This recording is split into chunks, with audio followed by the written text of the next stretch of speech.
Okay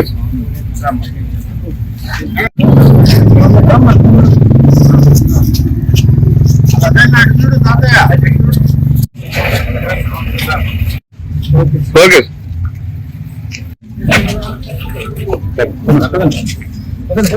okay బాబు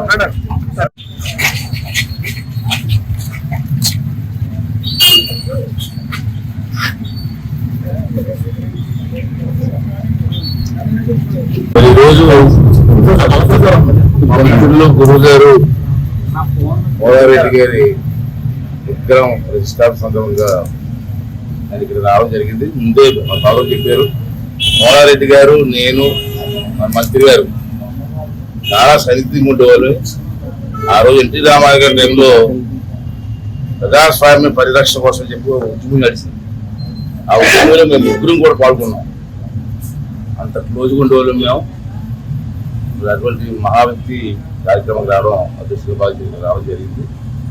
అంతేకాకుండా రామప్రసాద్ రెడ్డి గారు MLA సందర్భం కూడా మా గురువు గారి కొడుకు అందరూ కలిసి మళ్ళీ పనిచేసే అవకాశం మాకు రావాలి.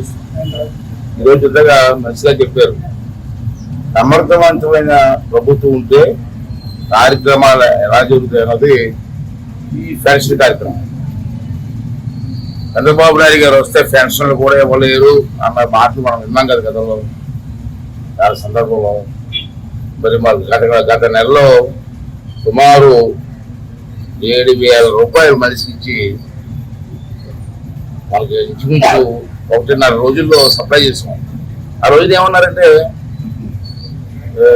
వాలంటీర్లు లేకపోతే సప్లై చేసే అవకాశం లేదన్నారు. వాలంటీర్లు లేకపోతే సప్లై చేసే అవకాశం లేదన్నారు. అంటే 1.5 రోజులు కంప్లీట్ చేస్తాం.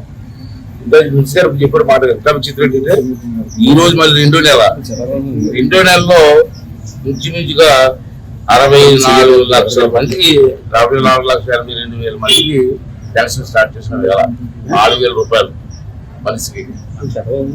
ఇప్పుడు ఈ టైం ఏంటంటే 9:30 అవుతుంది, 97% అయిపోయింది. ఎవరు చేయలేరు, కష్టం అన్నారు కదా, చాలా మంది విమర్శించారు కదా.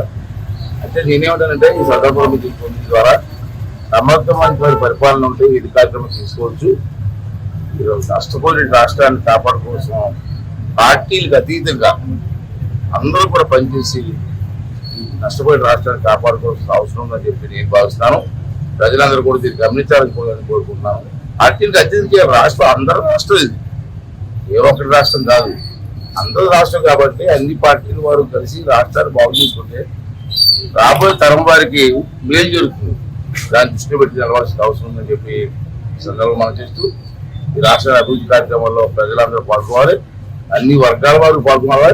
అలాగే అసెంబ్లీని కూడా, అసెంబ్లీ స్పీకర్ కూడా కాబట్టి అసెంబ్లీ అంటే ఏ ఒక్క పార్టీది కాదు, అందరు ఎమ్మెల్యేలకి సంబంధించి అసెంబ్లీ అంతే కదా.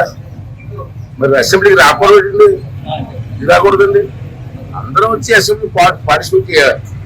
ఈ నియోజకవర్గం గురించి మాట్లాడాలా, మన రాష్ట్రం గురించి మాట్లాడాలా. నేను ఒకటే చెప్తాను, మీ అందరి సమస్యలో ప్రతి ఎమ్మెల్యేకి కూడా నేను అవకాశం ఇస్తాను. వైసీపీ వాళ్ళు వచ్చినా అవకాశం ఇస్తాను. నేను ఒక హక్కు ఉంది మాట్లాడడానికి. స్పీకర్కి అవకాశం ఇస్తాను, మాట్లాడండి, ప్రజా సమస్యలు మాట్లాడండి, రాష్ట్ర అభివృద్ధి కోసం పాటుపడమని చెప్పి వాళ్ళు కూడా మీ ద్వారా కోరుకున్నాను.